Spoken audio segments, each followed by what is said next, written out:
All right, we are changing things up in the garage today and getting some work done on one of my other vehicles, a 2014 Ford Fiesta.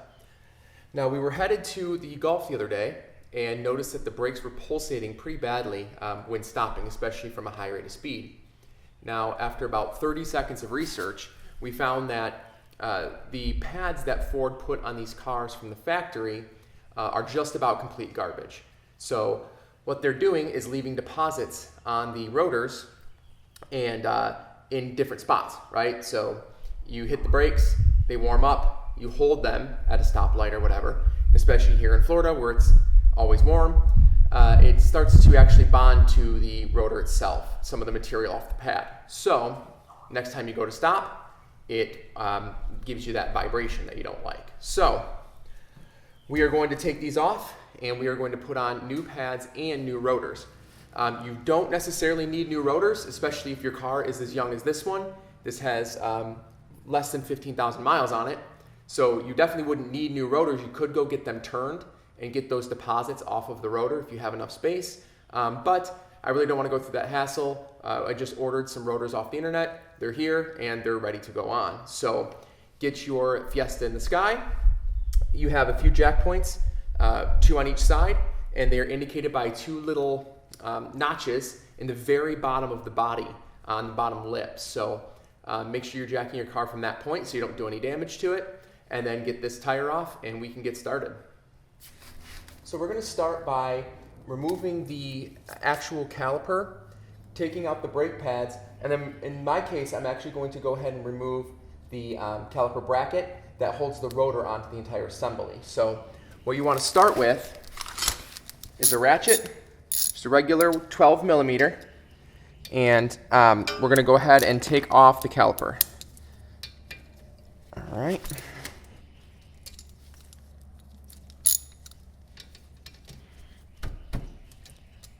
Nice and easy, as it should be with this little miles, right?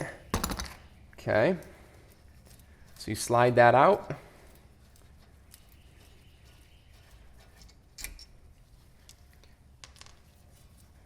Now this should just pop right off. All right, just be gentle with this. Now what you want to do, first of all, never yank it, okay? Because if you yank it off, you might end up breaking something.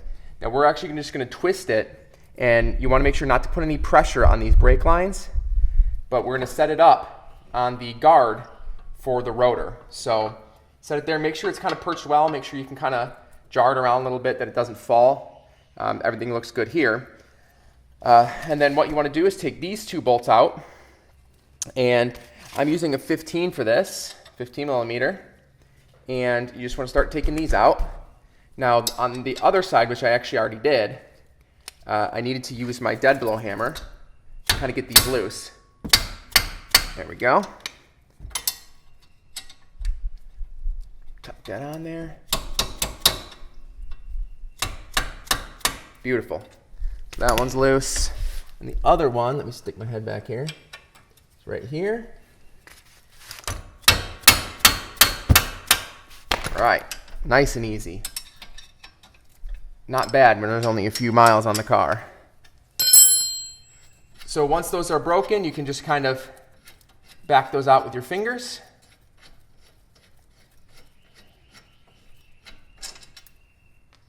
Same on the bottom.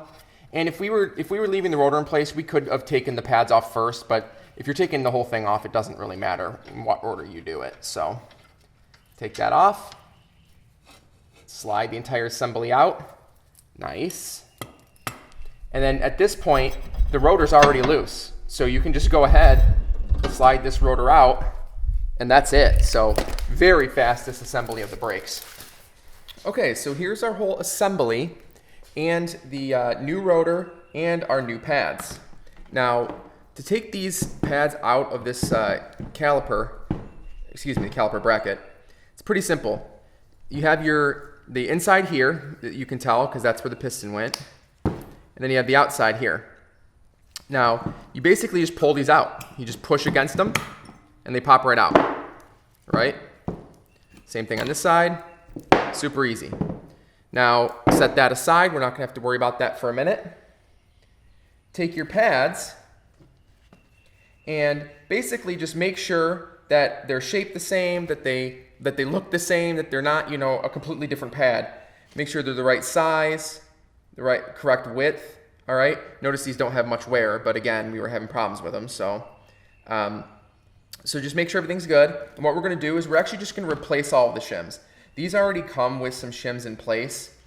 Just pop those off. Literally just pop them off with your fingers and just throw them to the side. We don't need them anymore. This one's going to be difficult because I said it was easy. There we go. And then just swap all the shims that you have. So on the inside, there's actually two shims. There's the silver one, and then there's this black one here. So take the black one, push it on, take your silver, push it on, easy, easy. And then on the other one, on the outside, there is just that one silver shim. That's it.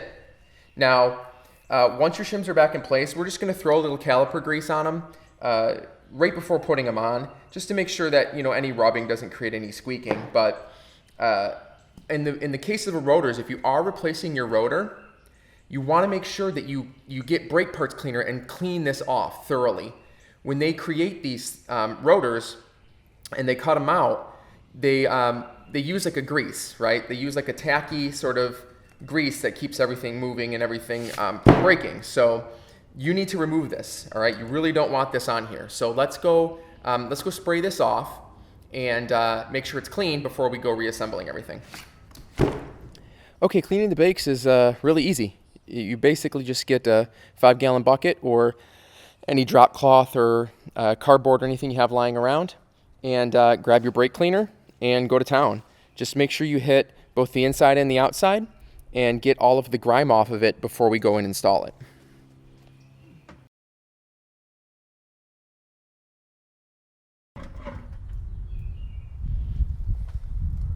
Easy as that. You'll see that there's the fluid in the bottom here is kind of gray.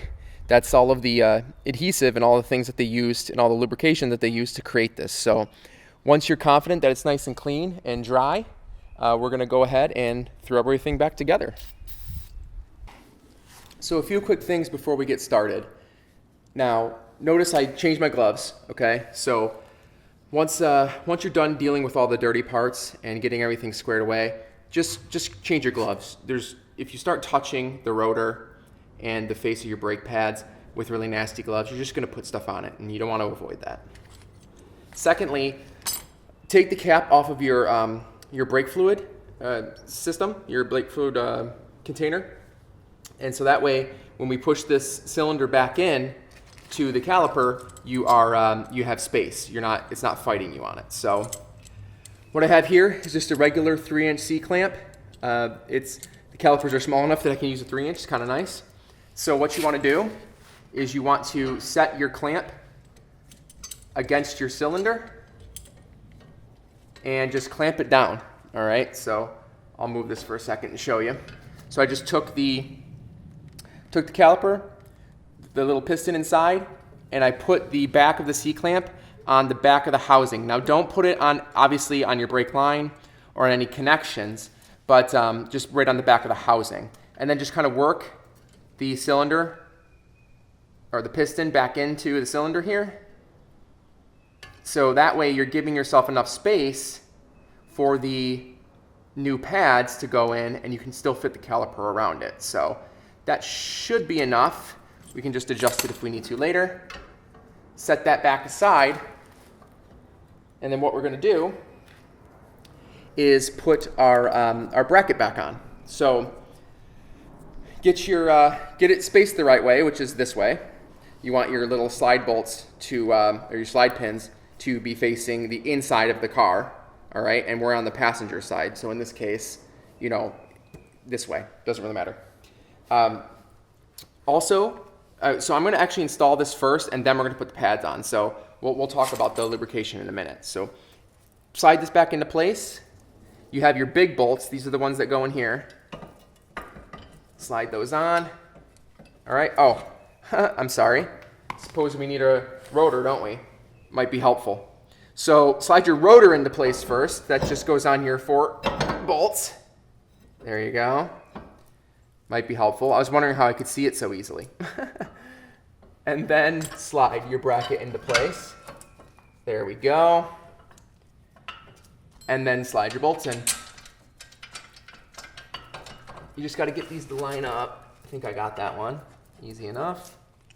Your second one. There we go. And then just get these put in place.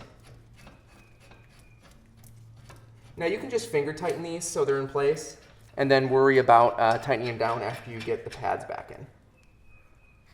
Okay. Next are the pads.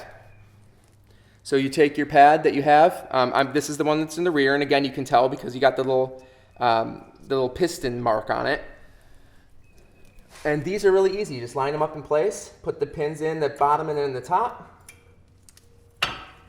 and push. That's it. Do the same on the front. Slide them in, get them in place, push. All right, that easy.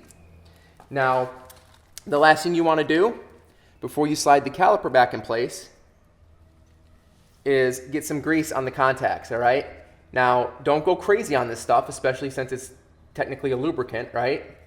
Just a little bit on the front, little bit where the piston hits the actual pad. There we go. Again, not a whole ton.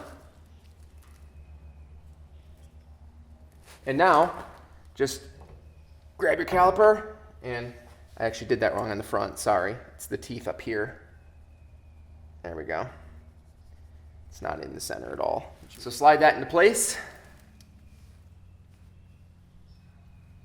Now what you might find is that your slide bolts or slide pins are in or out too far. So just kind of push those in if they're too far out and get it slid into place. Great. Easy. Now, just line them up with your slide pins and get the bolts in.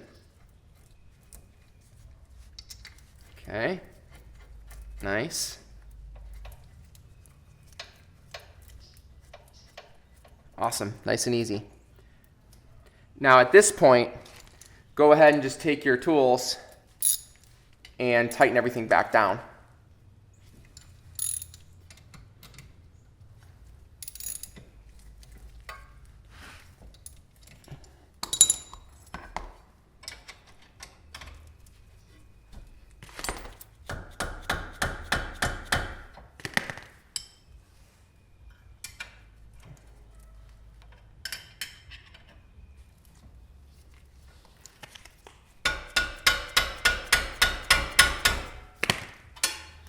Okay, so really that's it. So everything's back in place. Now notice I got a little bit of grease when I touched it down here. Just double check your rotors, and if you do need to clean them, make sure that you spray it off again, which I'm gonna do here in a bit, before running the car, all right? Especially if you get it on the rotor, because then you're just gonna rub it around. So now all we need to do is put the tire back on, the tire and rim, and we are done. All right, that's it. Pretty straightforward. Now, the only real notes on this job are two things. Make sure that you lubricate all the parts that you need to, which is basically where the pads touch the caliper, and also make sure that you put the cap back on your brake fluid container. So you really don't want to leave that off while driving down the road. Could be pretty detrimental. So other than those two things, pretty straightforward. Take the wheel off. Take the parts off, replace everything, and you're done. Ford makes it pretty easy to gain access to those types of things. I've seen some pretty wild brake setups in my past, but this is one of the easiest ones to work with. So hope you enjoyed. If you have any questions, comments, or suggestions, make sure to write them below. Thanks for watching.